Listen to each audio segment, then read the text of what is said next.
Seja bem-vindo ao RosaCast, o podcast que te aproxima do mundo jurídico.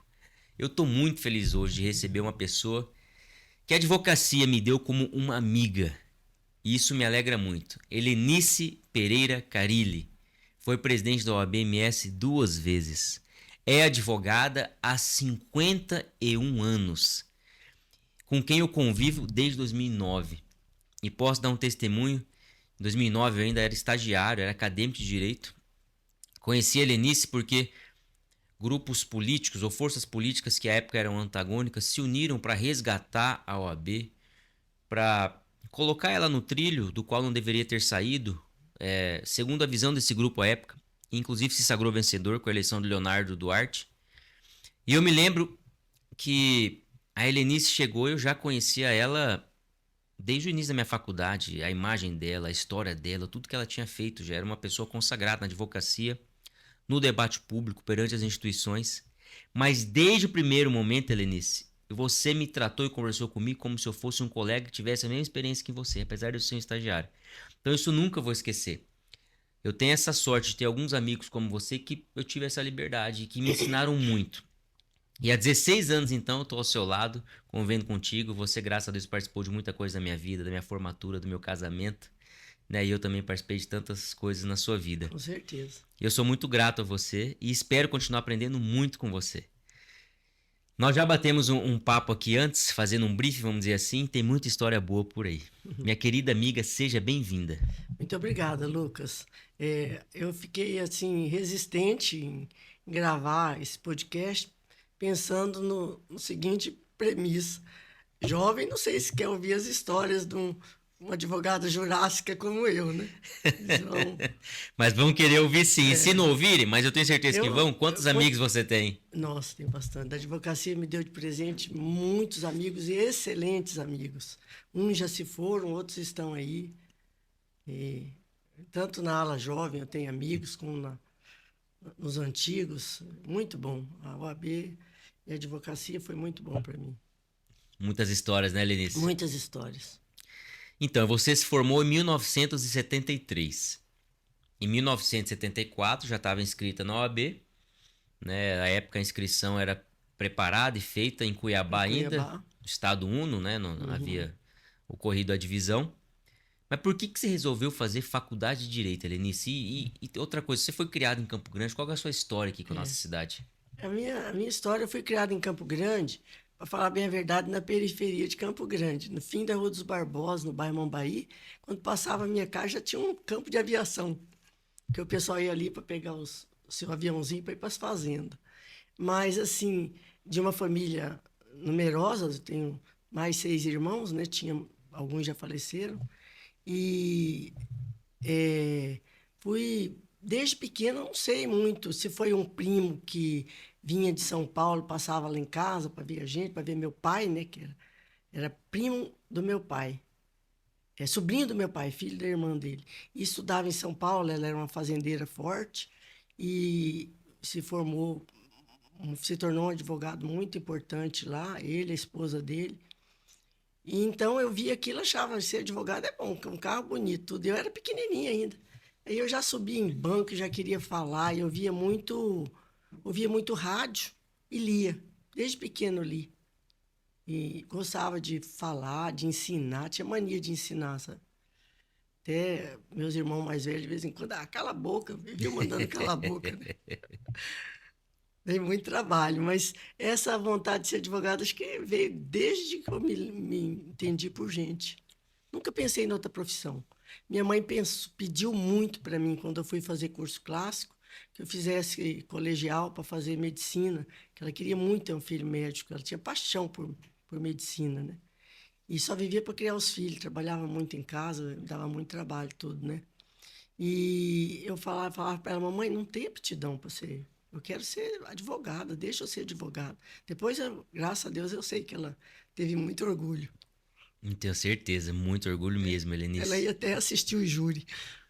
Pois é, e durante a faculdade, você já fez algum tipo de estágio? Você se aproximou já da área penal que você atuou tanto? Bastante, porque no terceiro e quarto ano, quando a gente no segundo, terceiro ano podia frequentar o fórum, ninguém fechava as portas. Aí você ia, você pedia processo para ler, essas coisas. Aí no quarto e quinto ano já era estágio com carteirinha, né? Então o juiz se apertava, chamava você para fazer uma audiência, ajudar a defensoria. Um defensor para 5 varas, né? Então a gente tinha que ajudar mesmo. E ajudava, e eles iam selecionando os alunos que tinham mais condição, né? Acho que quase todos passaram assim por essa defensoria ou pela promotoria, sabe? Para colegas da época, né? E os que não gostavam muito, não fizeram direito só por fazer, já não era assim. Mas um número bom de advogados que saiu da minha turma fizeram estágio no Ford, 26 de agosto, onde é a Casa da Cultura hoje. Então, de alguma forma, esses juristas, vamos dizer assim, promotores, como você disse, e advogados mais experientes, eles proporcionavam essa convivência para vocês que Ah, eram estudantes. olha, o Juvencio como defensor, o Nelson Fontoura era promotor, Arley Galvão promotor. Todos abriam suas portas para a gente, mais algum que eu posso, que vieram depois. Esse primeiro era só os dois promotores. E abria as portas para a gente aprender. Os juízes abriam, era um ou outro que não gostava. De 5 juízes, 3 era de porta aberta para acadêmico. Isso era E você muito foi bom. pegando paixão pelo direito penal. Bom, e como que era uma mulher nessa área? Como que funcionava isso? Como que você foi derrubando barreiras? Como que foi isso? Não, assim, eu fui naturalmente, né? Comecei a fazer júri já como acadêmica, como estagiária, né? Aí fazia com a defensoria, sempre abria oportunidade de fazer com a defensoria. E fiz vários júris, depois me formei e continuei fazendo. Antes de formar, eu fiz uns 3. Depois de formada, fiz um monte, fiz 10 anos de advocacia criminal. E gostava da advocacia. Só que era muito desgastante emocionalmente e eu não sabia cobrar. Não me rendia. Eu falei, vou ficar patinando nisso aqui. E devagar a advocacia vai migrando possível, né? Principalmente a área de família, de sucessão. As pessoas te veem e te procuram porque acham que se você faz um júri, se você solta alguém, você tem capacidade, né? E nisso eu fui. O Mário Edson de Barros era civilista, tinha que me ensinar a cobrar. O Jorge Siuf, que era penalista, o escritório deles era onde é a livraria de livros usado ali do Daniel. Ali na 26 de Era agosto. 26. E a minha era do outro lado do corredor, da Vila Cabade. Acho que não é Cabade, Cabade do outro lado.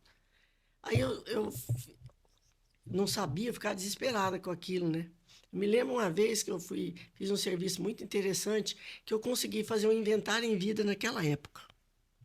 E quando eu fui fazer, o Mário já sacou que era um negócio, eu tinha fazenda no meio, mas como que ele é nisso, né? Eu era uma criançona, né? Aí, formei com 23 anos. Aí ele foi lá na hora que o cliente chegou, ele entrou junto. Falei, o que o Mário tá fazendo? Aí o senhor era bem de idade, o filho dele. Esse filho eu já tinha feito o júri dele. Hum. Perguntou, e era irmão de um contraparente meu. Aí ele perguntou quanto que era, né? Eu fiquei assim, eu tinha uma ideia de um baixinho, né? O Mário não esperou falar, falou, é tanto. Senão você teria falado lá embaixo. Nossa, 10% do valor. Aí ele falou, o cidadão falou, tá muito bom, muito bom. Não, ele ficou satisfeito e pagou. Na época era cheque, né? Veio na hora o cheque. Quase caí de costas na minha cadeira, que tinha um espaldar bem alto, não caí porque ela era firme. Não era essas de hoje, era fixa, né? Então, Como que é, né? A convivência entre colegas é importante, hein, nossa, Lenice? esse Mário Edson, o Jorge Silva na minha vida foi de grande importância. Olha, o Gabura, que, na verdade, ele pegou outro colega, convidou para montar o escritório, mas, na verdade, para eu não me sentir mal. Nós vamos advogar junto. E depois eu descobri que ele não queria advogar coisa nenhuma, porque ele era comerciante, tinha um comércio bom na 14, né? Tradicionalíssimo, né? É. Aí eu fiquei, falei, que bom, né? Vamos. Sabe quanto que eu tive dinheiro para ajudar a pagar o aluguel? No sexto mês. Ele bancando. Pôs uma mesa usada, que era do pai dele, eu tenho até hoje.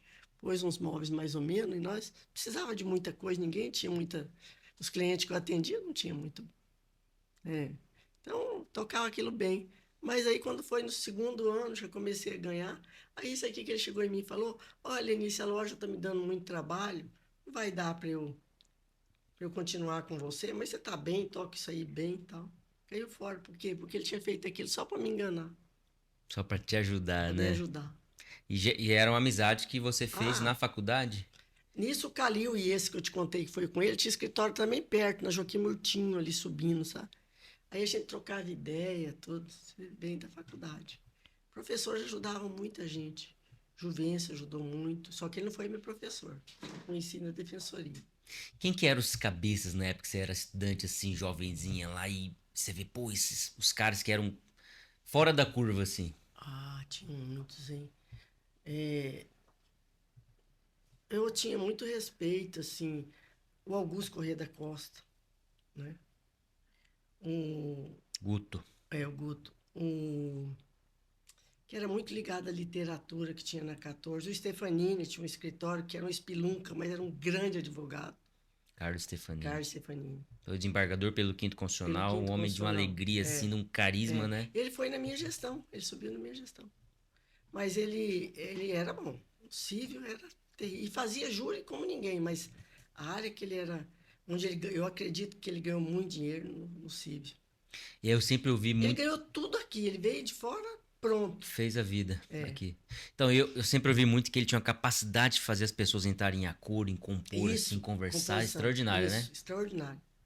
E o Mário e o Jorge me ensinaram muito também a ter flexibilidade, mais o Jorge, que era flexível, Jorge Silf, irmão do Renê, entendeu? Doutor Renê, querido É, doutor Renê. aí tem um que eu queria muito lembrar, ele advogava muito. Eles tinham as causas, melhores causas da cidade, nós entramos pela periferia, né? Então, mas era muito bom. A Marilza Fortes foi advogar, tinha uma menina, Marinês Xencareca, a gente fazia estágio em delegacia também. Tanto que a Marinês Xencareca virou delegada. A Zenobe virou delegada. Tudo é estágio de delegacia. E a doutora Marilza depois entrou na magistratura através da auditoria militar, né? Auditoria militar. O concurso era próprio para auditoria militar. E eu acompanhei de alguma forma essa luta dela para se tornar desembargadora pela É, promoção, né? Porque não há tribunal militar aqui, né? não há. E eu me lembro, Havia uma discriminação, né? Era uma discriminação, porque se fazia parte. Na hora de ser fiscalizada, o TJ fiscalizava, e na hora de ser promovida, ela não podia, né? foram muitos anos e É, no final ela mas ela venceu ficou no muito Supremo no Tribunal Federal, Supremo, né? ela ficou muito doente, né? Ela teve um câncer Foi muito uma luta nova. muito Ela forte. lutou acho que uns 20 anos, viu? Lutou. Lutou, mulher de fibra. É. E como que surgiu a OAB na sua vida, Eleni? Você estava advogando, tocando suas coisas, e o que você chegou a olhar, começou a pensar na instituição, A né? OAB fazia parte da minha vida, porque a OAB funcionava dentro do fórum da 26 de agosto. A sede da OAB só era aquela salinha do fórum. E os presidentes muito bons, né? O exemplo mesmo foi o Juvencio, ele teve mais de um mandato, dois. Porque E na época aqui era subseção, Campo Grande era uma subseção apenas, né? subseção, né? E a gente já estava ali dentro. Quando ia ter um curso, alguma coisa, uma, uma semana jurídica, a gente era estagiário, já chamava a gente, a OAB fazia, para ser recepcionista, mas a gente ia para assistir as palestras também, né? Entendeu? Sempre fez parte da minha vida a OAB, desde que eu entrei na faculdade. E o que que te levou em algum momento a falar, vou pôr meu nome à disposição da minha classe para servir? Olha, tinha um grupo muito descontente com a gestão. O que que acontecia muito?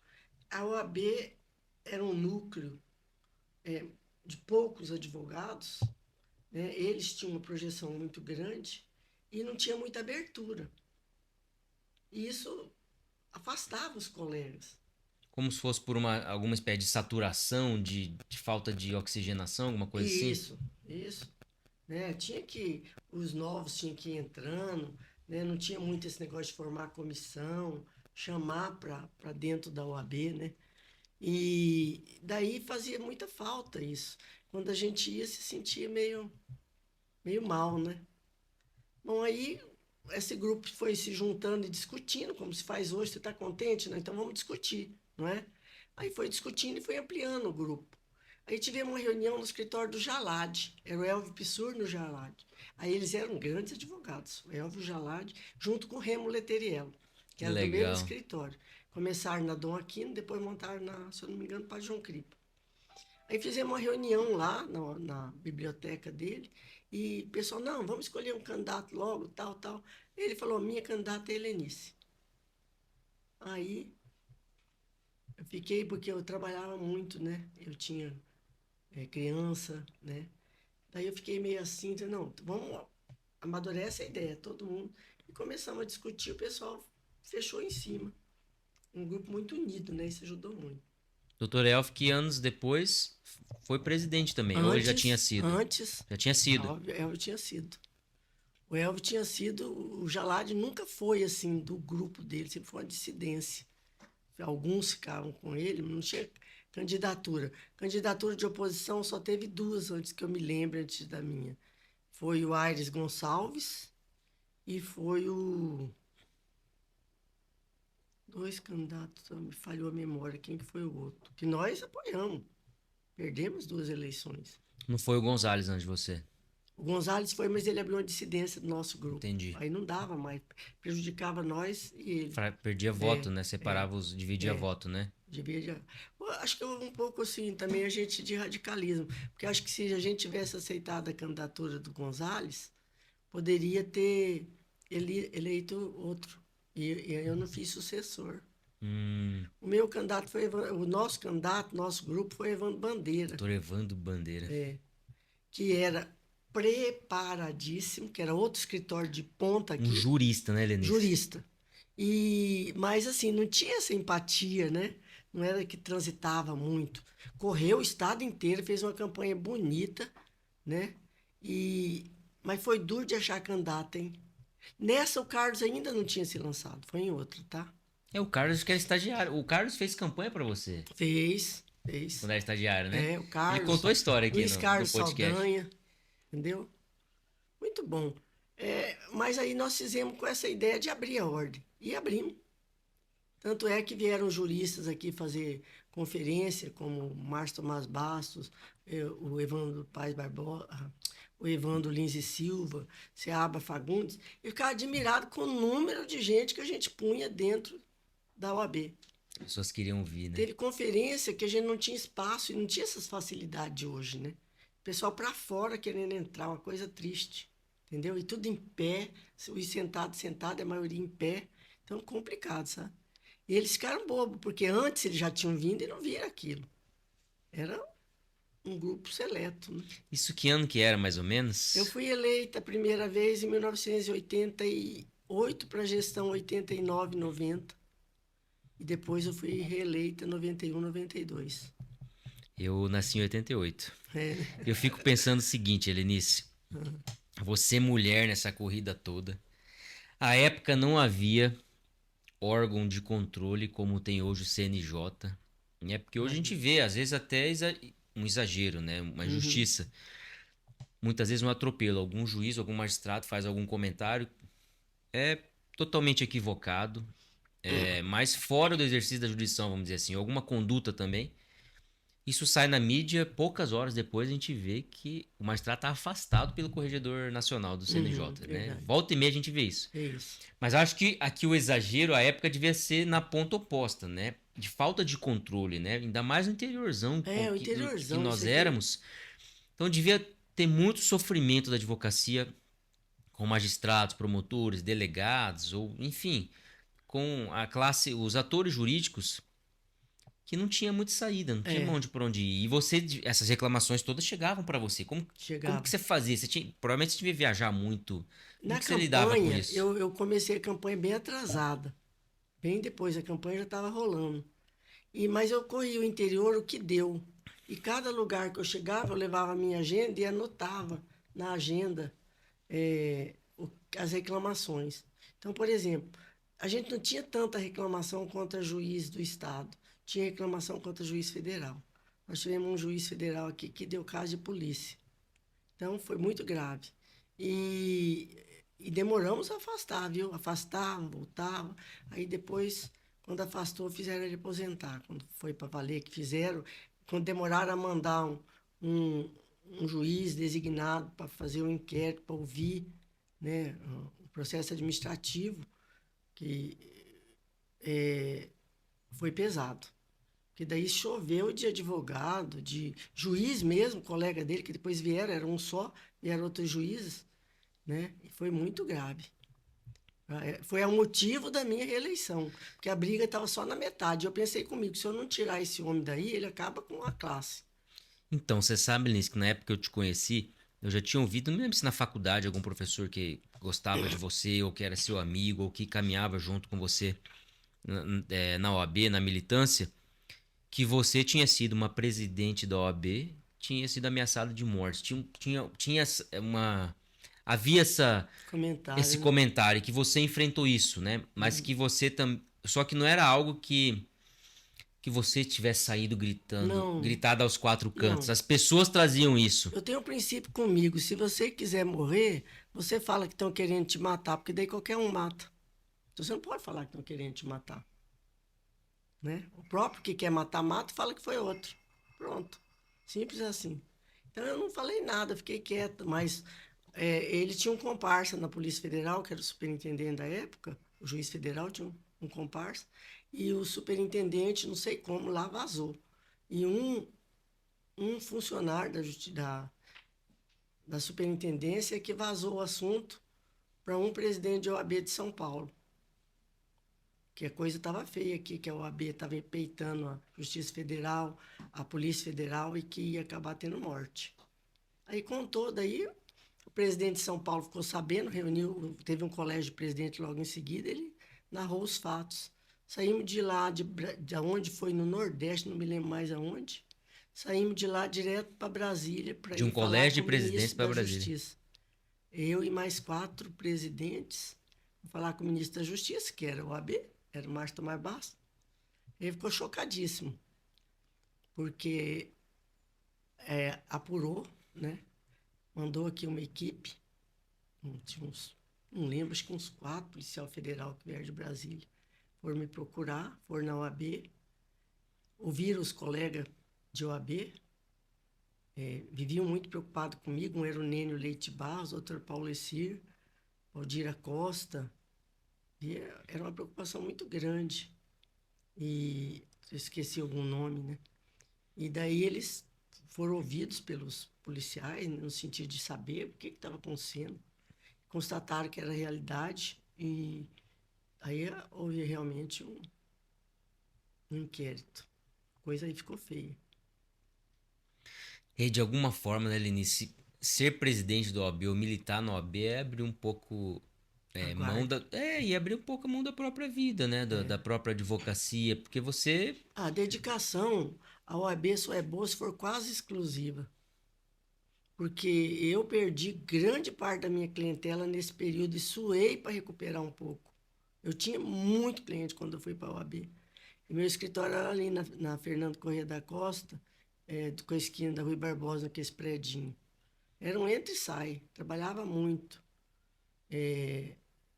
E tinha o Rogério embaixo, o pai daquele colega nosso também. Então a turma. Eu, tinha outros colegas ali, eram quase só advogados, Tinha sabe? muito, né? O Muito. fórum passou para ali depois, né? No O Córrego. E antes nosso era ali, né? escritório era eu, a Tereza, já estava o Jesus como estagiário, que era estagiário do Jorge, mas não, do Mário Edson, mas estava ali. E a gente perdi minha advocacia, assim, os clientes, fui perdendo, perdendo. Quando eu fiquei 4 anos na OAB, quando eu voltei, meu maior trabalho foi recuperar cliente. Tinha umas empresas que o advogava, perdi também. Era empresa de grande porte. É um período de restrição, assim, da sua vida privada, da sua É, advocacia, né? é. E de alguma forma, se a pessoa pensa em ocupar esse espaço de representatividade ou de serviço, na Aham. verdade, buscando crescer financeiramente, É tá equivocado, né? uma ilusão, Vai prejudicar a classe e a si com próprio, né? certeza. Fica com uma história bonita, eu não posso negar isso. A minha passagem na OAB me deu um currículo que tudo que eu fiz, eu fui procurador do município, fui procuradora do sistema penitenciário, fui procuradora da Câmara, da presidência da Câmara Municipal, 4 anos. E tudo isso, o meu período de OAB foi mais enriquecedor. Muitas experiências, né? Muita experiência, muito rica. Eu sei, o Carlos Marques, por exemplo, nosso amigo, na época da gestão dele também, eu tinha ouvido antes de conhecê-lo, tinha uma história, e depois ele contou isso mais concretamente, que ele foi monitorado, o telefone dele foi grampeado Aquele tempo durante a grampeava gestão muito dele, telefone. né? É. Mas foi grampeado dentro de uma decisão da Justiça Federal numa investigação, não sei se contra tráfico, algum crime grave. Uhum. O número dele apareceu simplesmente na ordem de efetivação da interceptação telefônica, Uhum. né? Então, quer dizer, de alguma forma, os presidentes da OAB Pagavam sempre estão preço. pagando o preço, né? Pagavam preço. Não era fácil, não. Teve momentos assim que eu dava vontade até de desistir. Né? Como esse negócio da briga com o juiz. Eu tinha medo de dar um tiro em mim, uma criança minha Você ver. tinha filhos Tinha novos. vivo nova em frente da minha casa, era um terreno baldio. Era fácil, terreno com mato e tudo. É o local onde eu fui te buscar hoje cedinho. Eu O falei, ó, meu conjunto sogro de morava aqui, é habitacional, onde construíram o prédio onde ele morava ali, né? exatamente. Você chegava em casa com receio de alguém lhe atacar ali. Me atacar ali. Mas, graças a Deus, tudo deu certo. Foi rápido até para brecar isso aí, né? Porque daí, se matasse, eu ia saber quem que era. E amizades? A advocacia e a OAB te deu muitas amizades? Demais da conta. Muitos bons, excelentes amigos. Nossa, perco amigo de vez em quando, ainda perdi o Valdir Acosta. Um pouco antes o Paulo Circe, dói muito. Tenho amigos. A Dirce é minha amiga A e irmã, Dirce. né? Tem amigas no interior. Nossa, nisso eu fui feliz. As mulheres, quando eu aparecia fazendo campanha no interior, sempre alguém assumia uma candidatura no interior para me dar Abraçavam mesmo. Abraçava a causa. A Dirce hoje é presidente da Associação Brasileira de Mulheres de Carreira Jurídica, né, aqui em Mato Grosso do Sul. Verdade, Né? Nossa presidente esses dias ela estava na ONU, né? Uma viagem institucional, né? E você sabe, Eline, você tá falando, né, que no interior as pessoas te abraçavam, montavam chapa para dar uma força na candidatura estadual. Nessa campanha pela qual eu passei no ano passado, muita gente não me perguntava mais nada depois de saber, no interior também, que você me apoiava. Olha como que é bonito, porque era amizade, né? Interessante o interior comigo, por exemplo, uma vez eu cheguei em Nova Andradina, aí eu não conhecia ninguém naquela, porque todo lugar eu tinha um aluno, um ex-aluno. Nova Andradina eu não tinha. Aí eu cheguei, fiquei, e agora? Eu estava com um colega, andava muito comigo, quer ver quem que é, ele ficava se preocupado de eu andar sozinho. Você vê como que a memória foi lá. Mas já vou me lembrar dele. Aí ele foi, nós sentamos no banco da praça, perto do fórum, sem saber como começar a campanha. Aí pensei, no fórum, acho que consegui uma lista dos advogados para ir nos escritórios. Nisso ia passando um colega, paletó, gravata, falei, você é advogado. Falei, oi, por favor, levantei. Você é advogado? Sou. Falei, prazer, eu sou candidato a presidente da OAB. O cara quase caiu de costas. Primeiro, eu nova, né? Segundo, ali, mais perdida que cega em tiroteio, era o Vilas. Conheceu o Vila? Não conheci. Ele tem uma filha advogada também. Aí o Vila falou, não, vamos no meu escritório, vamos montar uma ideia aí e tal, desse jeito. Vamos lá, tá? Tem candidatura aí, mas isso não é problema, não. Aí me conseguiu a lista, ele mesmo começou a convidar. Vamos marcar uma hora no fórum, tal, marcou um horário no fórum. Eu fui pro fórum, ele reuniu os advogados de Nova Andradina. Para debaterem com a candidata. Entendeu? Uma coisa que o outro não tinha feito. Aí ficaram assustados quando ficaram sabendo essa história de Nova Andradina. Teve uma colega que era muito aliada do Carmelo. Ela avisou, falou, o negócio aqui mudou. Desandou. Aí foi, dividimos o voto, rachamos, como diz o outro. E aí, como Nova Andradina, eu tive outros lugares que eu conhecia pouca gente, sabe? Por exemplo, lá que eu acabei de falar, Mundo Novo. Não é Mundo Novo, não. Nova Andradina. Não, Naviraí. Naviraí próximo. Naviraí eu tinha, nossa, a Sueli Portilho, Sueli Belão de Larissa, depois ficou o nome dela. Ela gostou de ver uma mulher candidata e já fez reunião e aquilo foi, eu tive que voltar mais uma vez, e a campanha é curtíssima, menos de 2 meses. Aí eu voltei e pronto, ganhamos. E a gente ia abrindo. Duro para mim sempre era Ponta Porã, Foi sempre duro. Aí em Dourados logo fizemos um grupo também, assim, mas foi duro para eles, foi Campo Grande, foi uma paulada Campo Grande, que eles não esperavam. A mudança geralmente começa em Campo Grande, não é É em assim, Campo Helenice? Grande, é em Campo Grande. Vocês- Hoje Dourados tem muita, tá muito, vamos dizer assim, importante, né? Não pode descuidar de Dourado, nem podia naquela época, nem pode hoje. Dourados é um. A Um advocacia polo lá hoje está muito forte, muito especialmente por forte conta das universidades, das muitos professores, né? O universidades. que de alguma forma está acontecendo também Paranaíba, Nova Andradina, Isso, Navaré, essas cidades também, é, né? Como que a universidade leva o desenvolvimento mesmo, ao é, mercado de ideias, né? exatamente. Mas eu dizia assim, parece que a mudança começa em Campo Grande no sentido de. Então, a insatisfação parece que é É, manifestada primeiro na capital, não é. sei. Eu fui, por exemplo, em Rio Verde, Coxim, senti aquele alinhamento do advogado com a OAB, sabe? Aí eu botei o dedo na ferida. O Miron me apoiou Querido muito. Miron, Nossa, muito querido.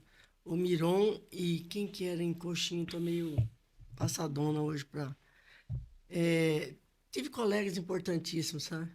Muito que depois que me conheceram na própria campanha, abraçaram a causa e tudo que acontecia eles sabiam, e reeleição todo mundo junto.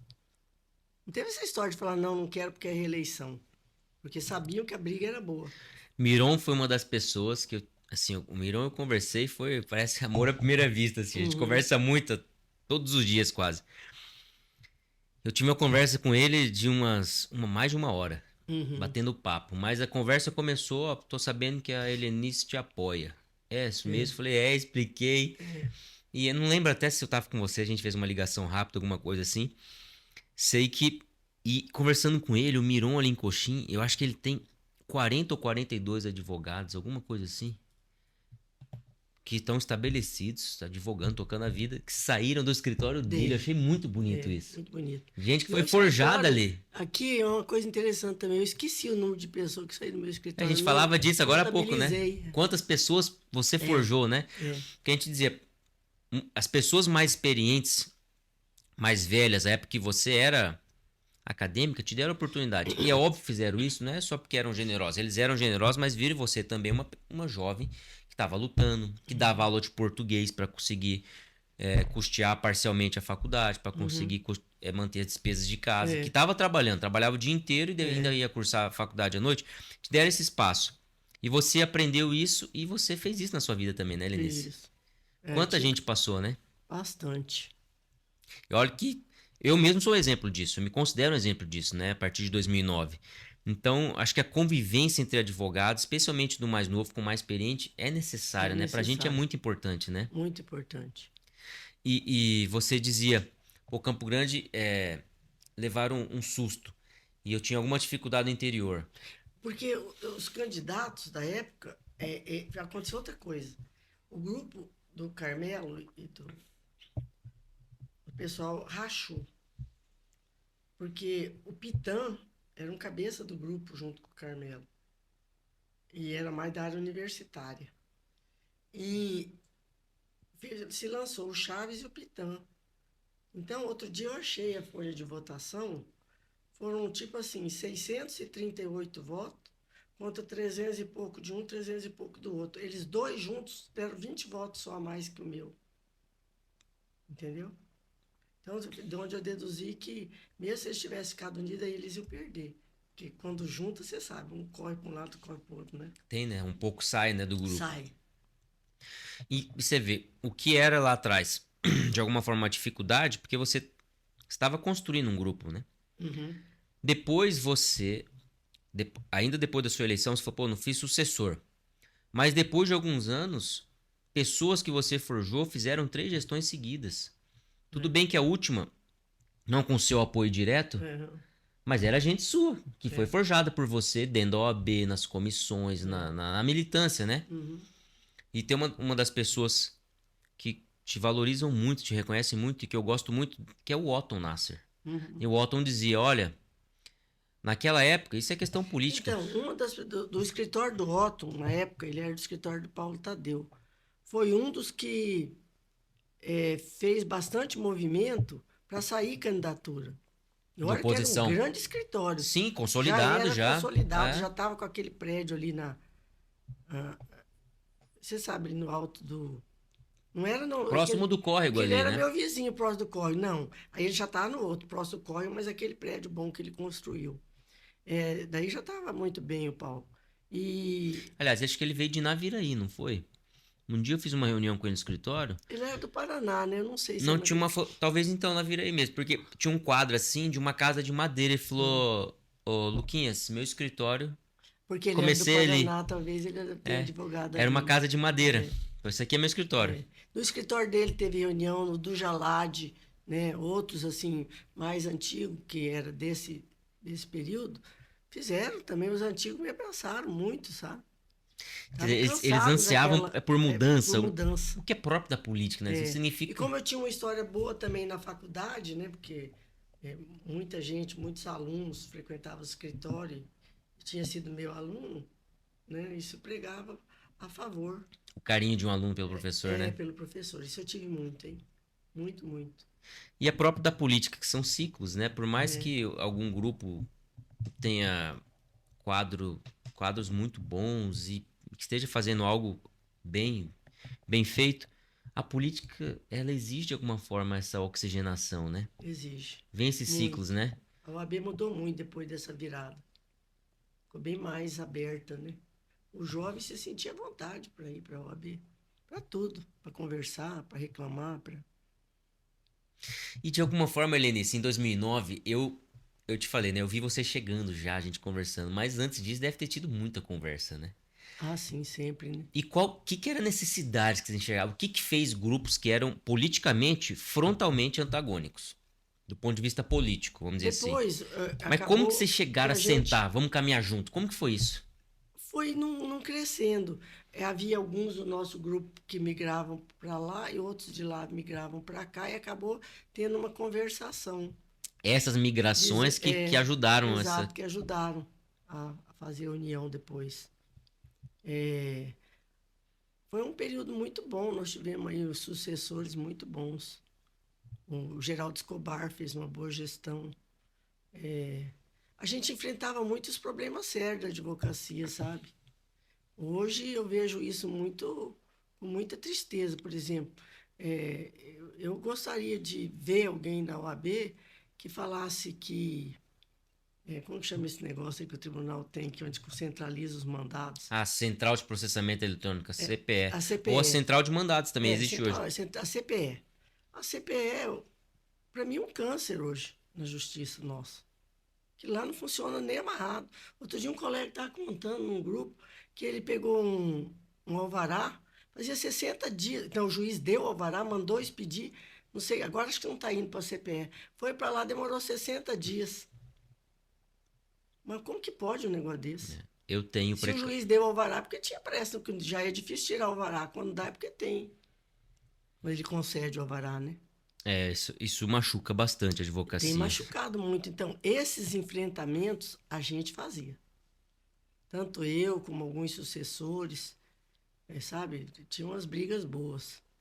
Eu até entendo uma outra coisa que o grupo, que antes, a gente hoje fazemos parte do mesmo grupo, do Carmelo, ele se preocupava um pouco menos com a advocacia e muito com a política, porque foi o período da ditadura, né? Era uma Militar. necessidade do tempo. É uma necessidade do tempo, então eles voltavam para aquele lado e descuidavam desse, que era a advocacia em si. E sabe que na campanha, o principal assunto, principal, depois veio a operação, isso, assim, acabou despertando os advogados uma necessidade de falar muito, especialmente no interior. Uhum. Mas o principal assunto era a CPL nisso. Mas é a CPE. É a Não CPE. mudou nada. Porque eu mesmo tenho precatório para ser expedido, ou requisição de pagamento de pequeno valor há 4 Eu meses, fui né? na OAB, porque eu sou membro nato. Até na minha gestão, quem fosse presidente é membro nato. Tem direito de voz e voto. Todos são membro nato, mas com direito de voz e voto foi até na minha. Então, eu fui lá e apresentei, não quis fazer em forma de requerimento, uma proposição para o conselho se unir e resolver esse problema da OAB. Eu fui como membro nato pedir isso. Aí, 2 dias depois, eu até falei, se quiser, eu estou à disposição. Porque eu posso falar o que eu penso, o que eu quero. Estou, assim, praticamente em fim de carreira. Vou fazer 75 anos, né? Então, eu posso falar o que eu penso. E aqui, vocês são muito jovens, que essa gestão é muito jovem, não vão poder falar o que eu posso falar dentro de um tribunal. Aí eu até falei para o Bito, se ele pudesse me convidar, eu ia junto, mas ele não me convidou. Mas foi, mas não resolveu.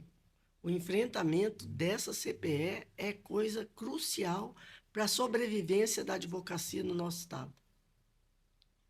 É porque hoje a magistratura, a duras penas, consegue produzir, decidir, despachar, sentenciar. E o problema hoje está em concretizar essas decisões, né? Exatamente. Que é a parte cartorária da Parte serventia. cartorária, quando tiraram do juiz o cartório dele, eu já fui várias vezes em cartório em que o cartorário diz, doutor, eu quero fazer, mas eu não posso. Só se o juiz autorizar. Agora, ultimamente, nem o juiz autoriza mais, porque houve alguma coisa para não autorizar. Não sei o que, não posso falar, estou falando por Não puxam sentimento. mais o processo da CPE, né? Não. Deve não ter pegado bem esse negócio de puxar o processo. Eu ouvi relato de vários colegas e eu mesmo fiz Até o isso. juiz está frustrado com a CPE. E Porque o processo que ele julga, que ele despacha, não anda. esse é o ponto. Esse é o ponto. Até Ele o sentencia juiz. e não sai a Exatamente. publicação no diário. É. Ele manda pedir alvará e o alvará não sai. Ele Isso.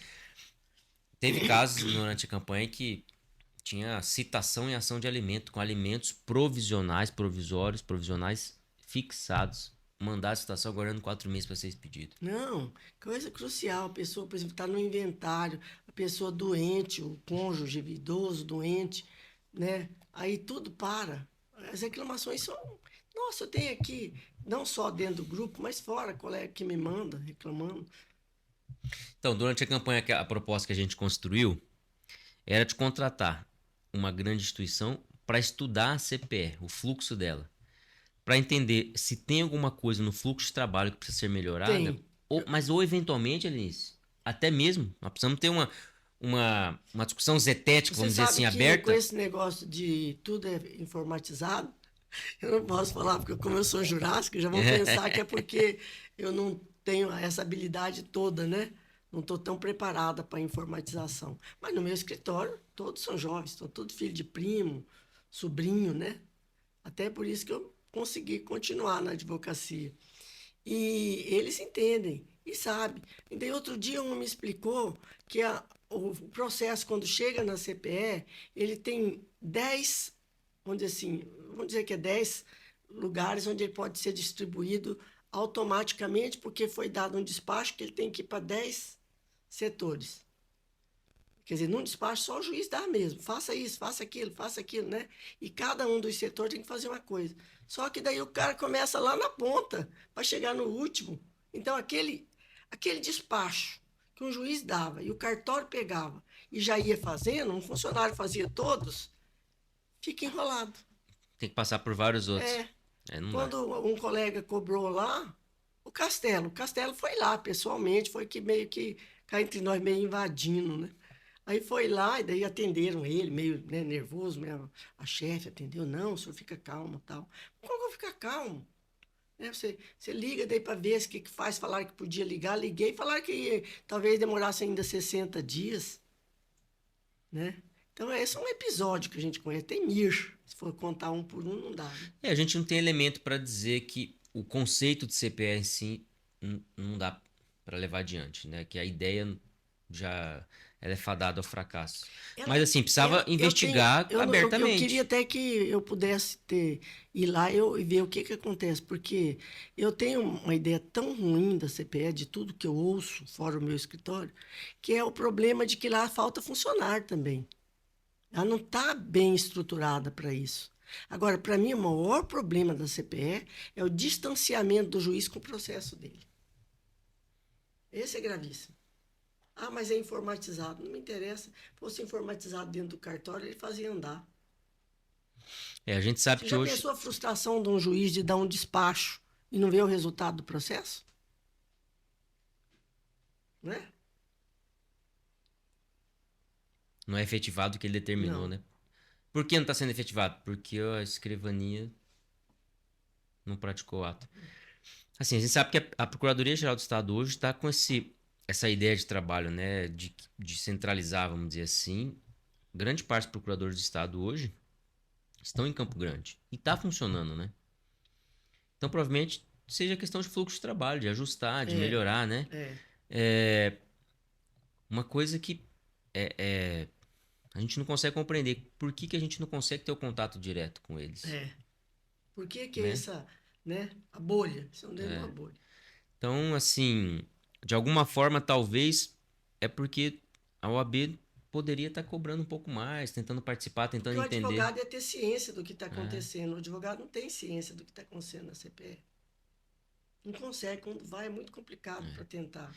Esse é um assunto que era unanimidade, né? Entre advogados, entre a magistratura de primeiro grau, né? E no tribunal também muita gente já estava também pensando sobre esse assunto, com a gestão nova, deve estar cuidando disso, foi A uma das outra coisa coisas. que me preocupa na advocacia hoje é o distanciamento do magistrado com o advogado. Porque não são todos os juízes de primeira que atendem o advogado. No tribunal é mais, atende, praticamente todos atendem e atendem bem.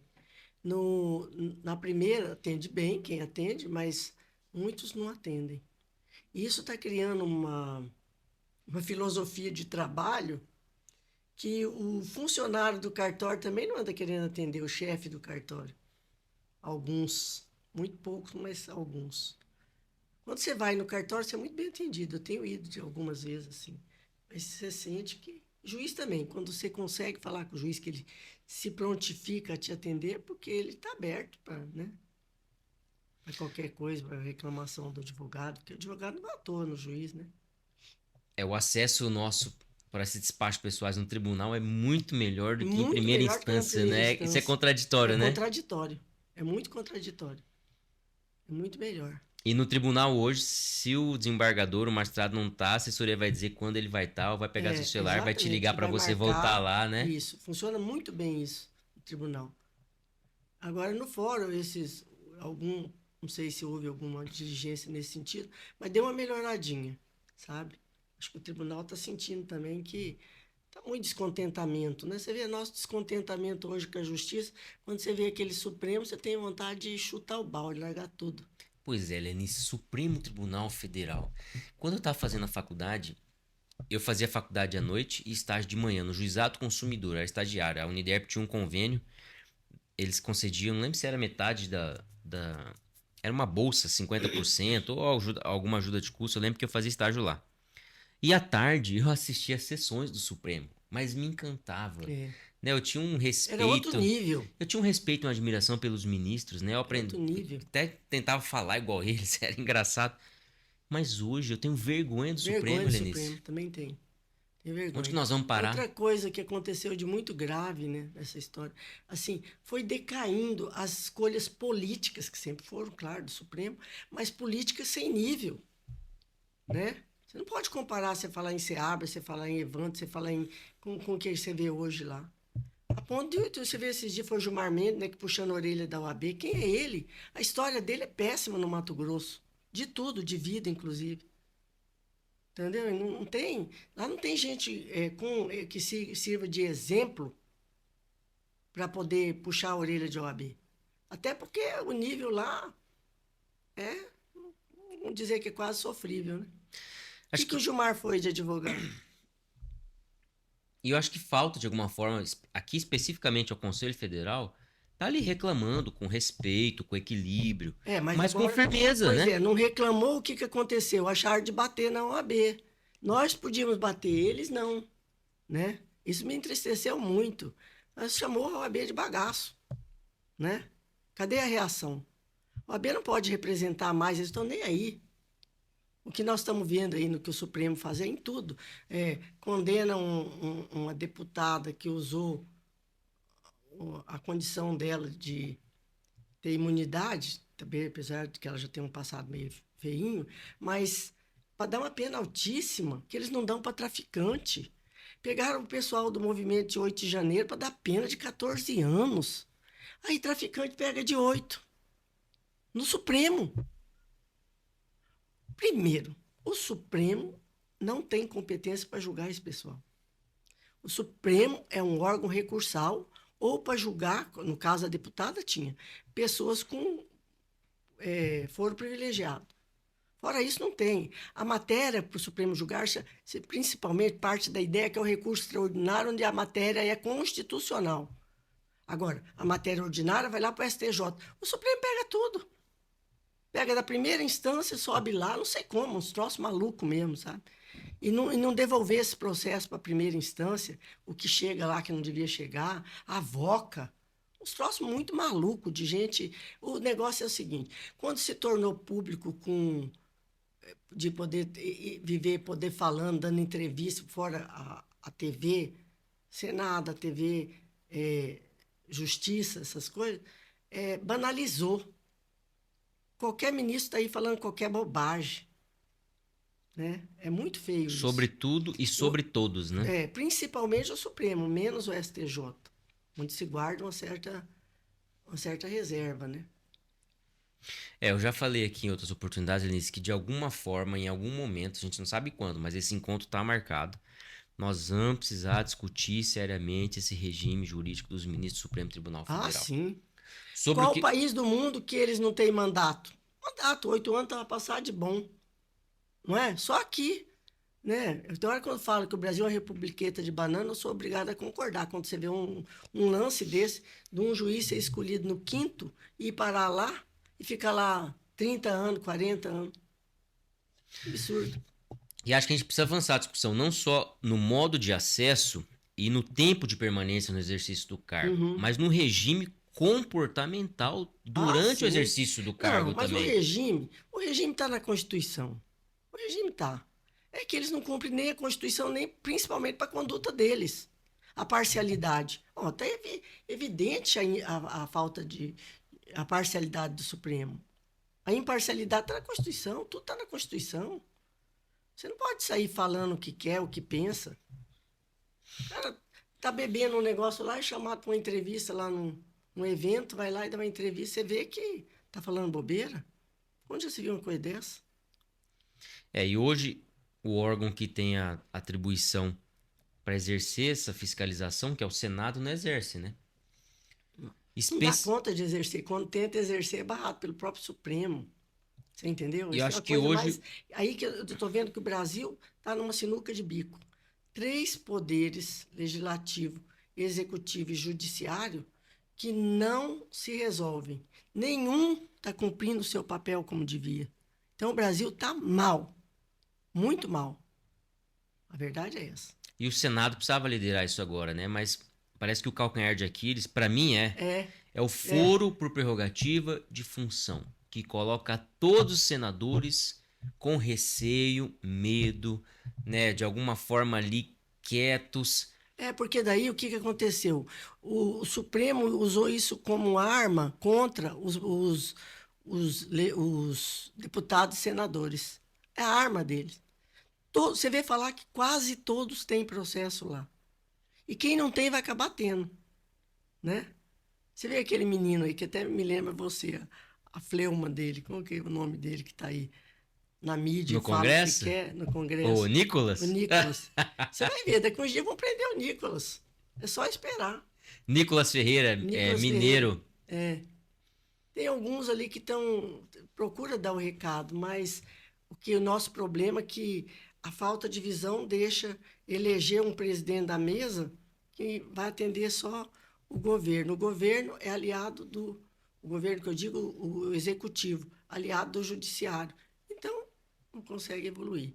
Outra coisa que eu achei que atrapalhou muito, assim, a imagem do nosso Congresso foi a questão das emendas parlamentares. Estou errado? Sem controle, né? Sem controle. Aí uma barganha, né? Todo mundo com... Tá uma cordinha assim, puxa o rabo, fica quieto. O Supremo exerceu aqui quase que um controle absoluto nessa parte, né? Absoluto, mas assim, é uma ditadura do Supremo, né? Então, Lins, e sabe que é muito ruim essa ditadura judicial, vamos dizer assim? Porque hoje nós temos um governo progressista, o Partido dos Trabalhadores. De alguma forma, eles estão no poder e de alguma forma, então, você falou, Você quis dizer, pô, de alguma forma se aproveita dessa ditadura, tá? Mas e quando estiverem fora do poder e tiver a direita? Aí o pau que bate em Chico bate em E Francisco. aí que vai Ou ter. Isso eu seja, penso é sempre. ruim pra todo Ruim para mundo. todo mundo. Especialmente pra Essa advocacia. esquerda que está lá não consegue ver isso. O PT não consegue ver isso, né? Então, é muito triste porque fica usando contra a oposição, o Supremo, que depois vai servir para eles. Mas sabe, Liz, que eu volto e meia converso com gente que tem simpatia, que até participa do governo.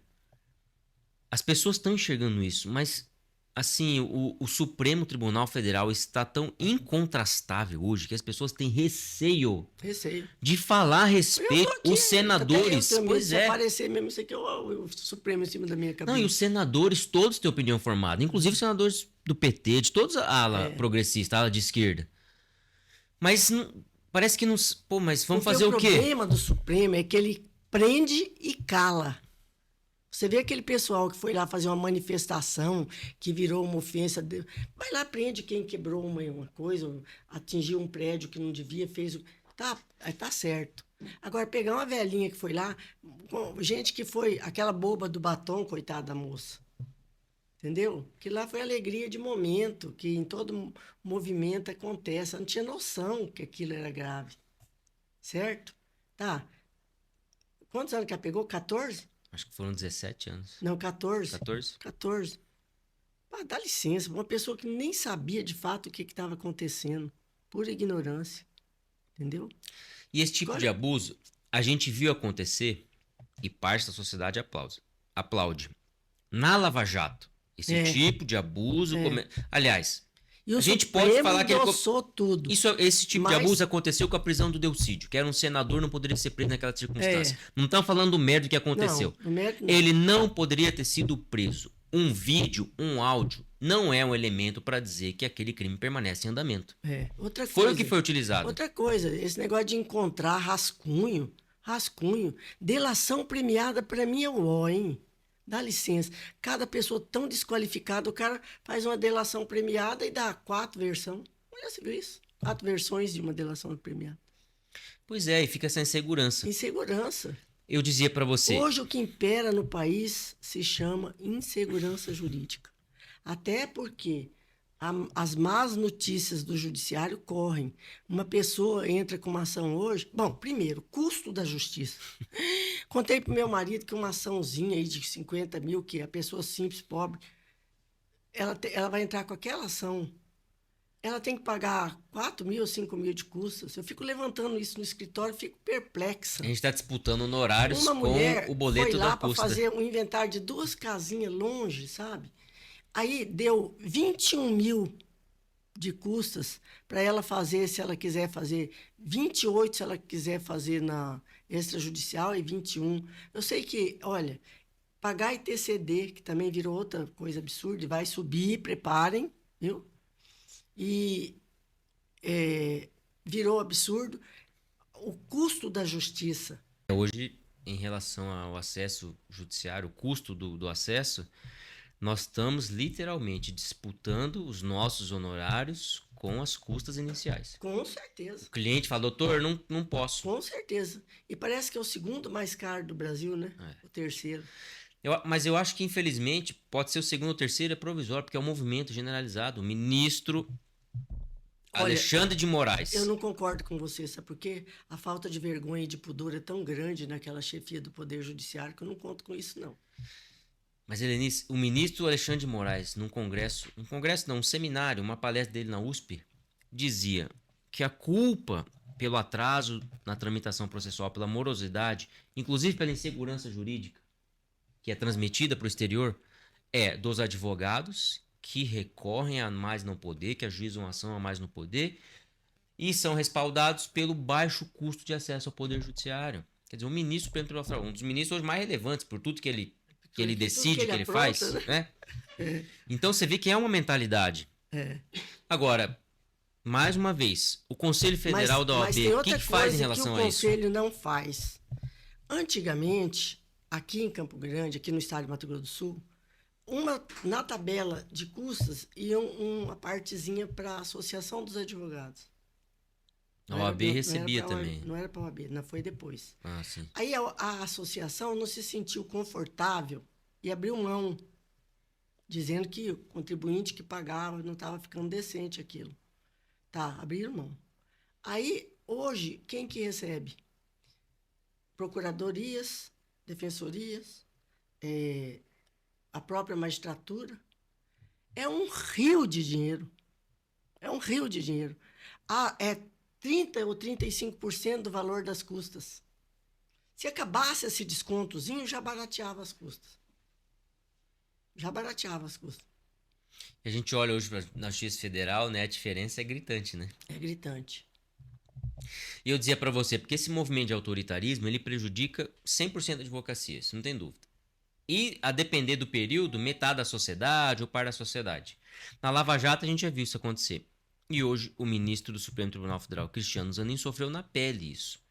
Né? Tinha audiência de instrução marcada para a semana seguinte e processos de 40, 50, 100 mil páginas não tinham sido disponibilizados ainda para os advogados de defesa. Isso aconteceu. Hoje, o senador Sérgio Moro, na época que era O juiz... Sérgio Moro é uma figura curiosa. Teve uma parte que acabou também se empolgando e prejudicando a Lava Jato, mas hoje ele presta um serviço bom como parlamentar, porque ele sabe onde está a ferida, né?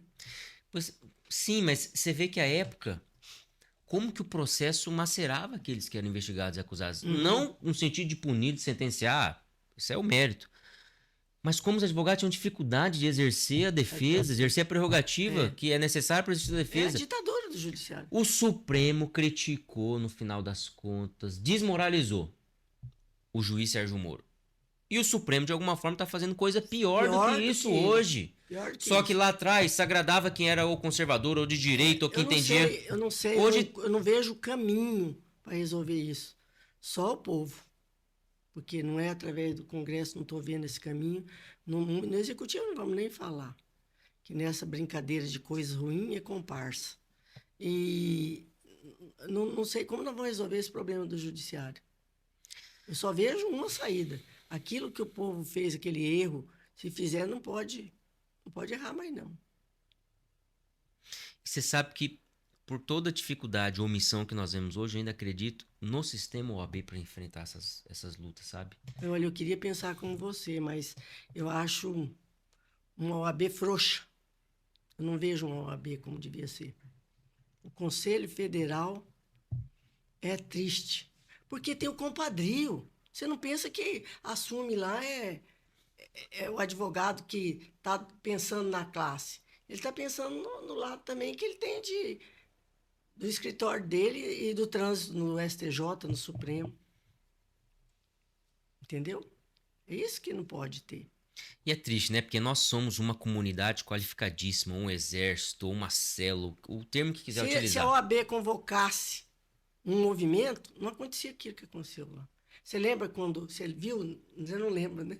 Quando houve para tirar o Collor, Não. nós caminhamos da OAB até, que eu até me arrependo hoje, que o ministro Evandro me ofereceu uma carona, porque ele ia de carro, que ele era muito idoso, e eu resolvi ir caminhando, quase morri, era longe, mas uma caminhada linda, um negócio lindo. Eu queria ter aquele gosto de chegar caminhando, sabe? E a gente olhar o que o Collor aprontou para trás, bom não era, mas não chega a metade do que você vê de aprontação hoje.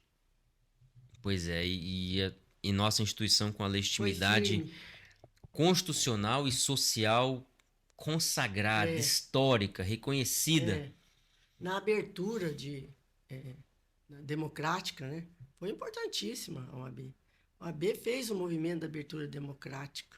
Eu lembro de um movimento aqui em Campo Grande, pela abertura democrática, foi lá na frente da Maria Constância de Barros Machado. Entendeu? E mais recentemente, o Supremo proibiu que os advogados permanecessem utilizando seus aparelhos celular durante a sessão de aquele julgamento. palhaço entendeu? do Zanin, dá licença, né? Aquilo lá é uma tristeza. Aquilo é... E sabe o que me chamou a atenção? O primeiro movimento material forte mesmo do OAB, eficaz, Foi esse. foi esse de dizer, ó, advogados, Mas também... não cumpra essa decisão. Surtiu efeito, meu Pois Deus é. do céu. O ministro voltou atrás. Mas também é tão absurdo, né? Mas Tão tudo é absurdo de lá, Pois né? é, mas o OAB não podia estar fazendo isso em vários outros assuntos, outros Helenista. assuntos, tinha que Entende? fazer, tinha que fazer. Surtiu efeito, ele voltou atrás, meu Deus do céu. Porque em uma pessoa que há quantos anos? Há menos de 5 anos, estava sofrendo na pele o mesmo tipo de coisa. O ministro Cristiano Zanin sofria esse tipo de coisa. É. E ele está praticando o que ele sofria. Não tem estofo. Olha, uma coisa que eu nasci, como eu comentei aqui, na periferia de Campo Grande, tive uma vida sacrificadíssima. Quando eu cheguei à presidência da OAB, eu ouvi de um colega uma frase importantíssima do Nênio. Helenice, existe o que se chama liturgia do cargo. É muito importante a liturgia do cargo. E eu não tinha isso. Eu achava que, né, porque eu era muito jovem, né? Feliz, alegre. Não, cuidado. Quando você chegar para representar a ordem, não é a Helenice que está lá, é a presidente da ordem. Você não vê o ministro Supremo vestido de ministro, cumprindo a liturgia do cargo. É brincadeira, é coisa boba lá no julgamento, ataque a advogado de qualquer jeito. Então não tem respeito. Tem. Você está falando isso, eu já pensei bastante nesse ponto. Parece uma bobeirinha, uma perfumaria, mas não é, né, Lenice? Não é. As piadas que eles fazem entre eles, o uso do celular durante a sessão, os membros estão julgando e estão usando o celular ao mesmo tempo. Isso de alguma forma ilustra, né? É um símbolo do que eles estão sentindo ali, que está acontecendo, do poder que eles têm. Isso é muito ruim, né? É muito ruim. Muito ruim. Porque eu não me imagino ali fazendo uma tentação oral e respondendo no WhatsApp, ou aguardando o desembargador votar aqui ou lá no Supremo mesmo. Enquanto eles votam, eu permaneço na tribuna acompanhando e falando no celular. É. Ou fazendo piada com um colega que tá ali do lado. É uma Porque eu coisa tenho respeito leve, mas àquilo. é uma coisa meio disparatada. As piadas que saem lá, as agressões a advogado, o nível baixo, nível muito baixo. Esse que é pior. Porque até a grosseria no nível melhor você engole. E eu acho que passa por isso mesmo, então, né? Vamos dizer assim, a solução de muitos problemas que a advocacia vive hoje, ou de quase todos, é a discussão firme a respeito do papel do Supremo Tribunal Federal, da responsabilidade de seus ministros, né? E da OAB como um instrumento de luta, pela correção das coisas, pelo reajuste, pelo reequilíbrio das forças e das funções, das atribuições, né? É. Não vamos precisar passar por isso. De alguma Mas forma também... se não tiver uma OAB forte, isso não vai acontecer. Pois é, mas você falou agora há pouco um ponto que é primordial para mim. De alguma forma é necessário alguma espécie de alternância, de sacudir o negócio. Nem é só a OAB. Para endireitar o Brasil, nós precisamos de todos os conselhos. Todos os conselhos. Aquela briga que eu contei que a OAB teve, algumas mudanças que a OAB conseguiu aqui no Estado, vários conselhos se reuniram com a OAB para apoiar. É importantíssimo. Mas porque reconheciam nela um ator, o ator mais importante do debate público, exatamente. né? E entraram para participar. E isso não acontece hoje, mas tem também plena convicção nisso, que a partir do momento que a OAB retomar isso, os conselhos outros imediatamente vão reconhecê-la novamente como essa interlocutora, essa representante de todos, né? Quando a OAB ganhar o protagonismo outra vez, que ela perdeu. E não sei, me parece que é necessário não sei se é alguma forma de alternância, de alteração. Precisa mudar, tenho certeza.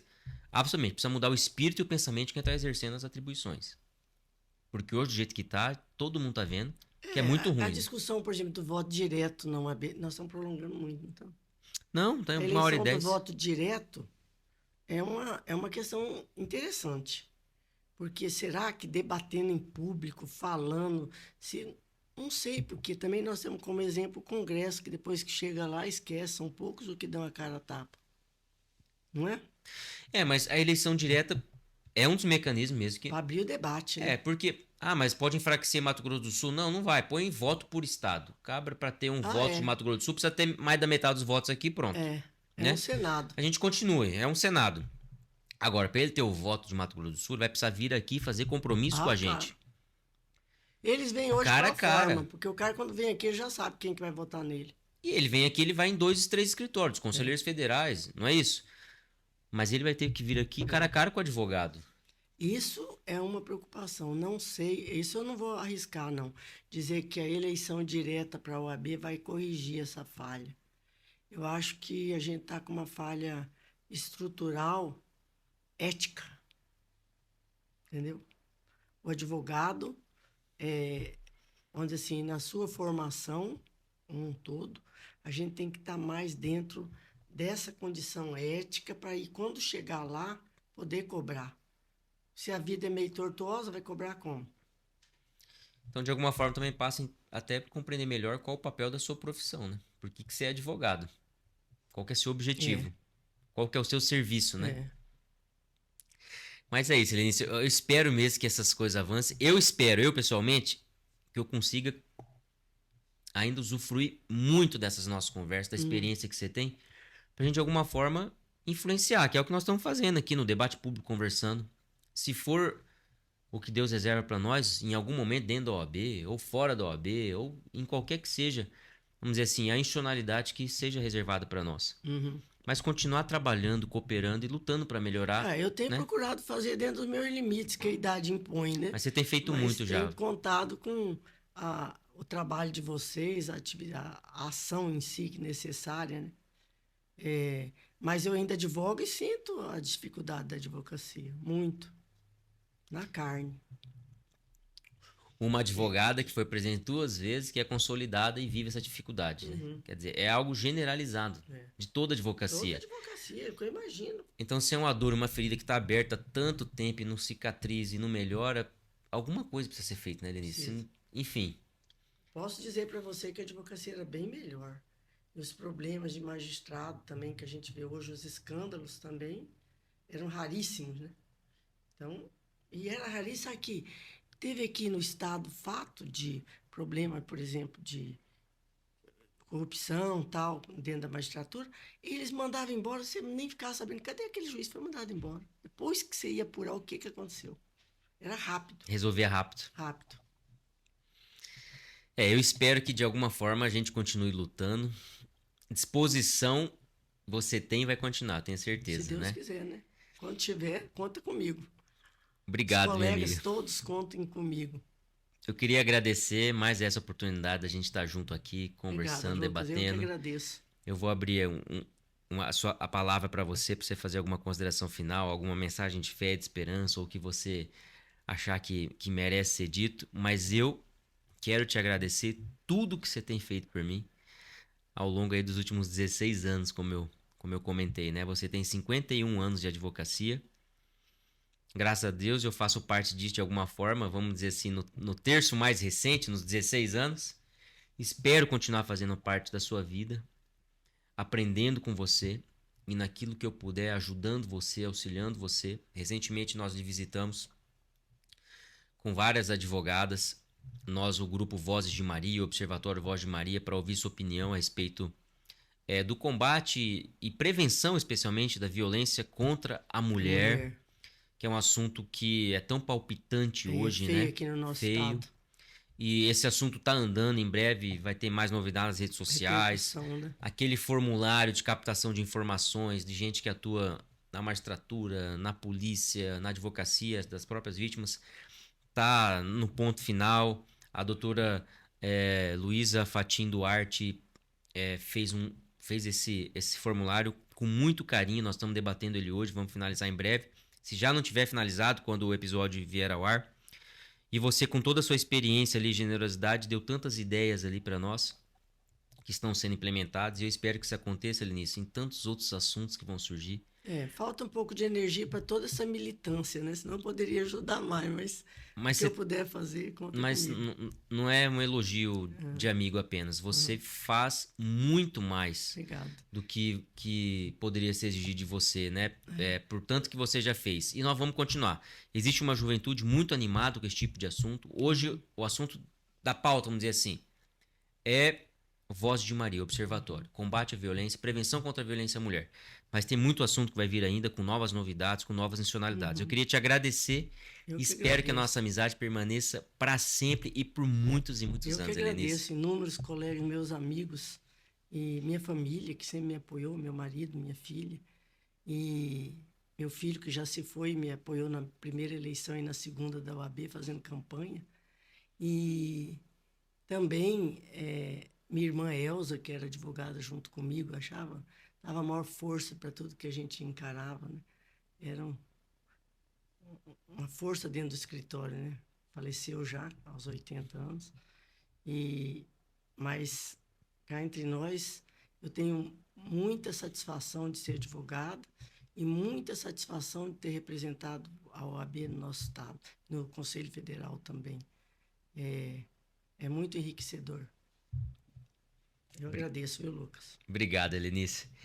E você que nos acompanhou em mais este episódio, siga-nos no Instagram, no nosso canal do YouTube e compartilhe esse episódio com todos os seus amigos. Obrigado e até breve.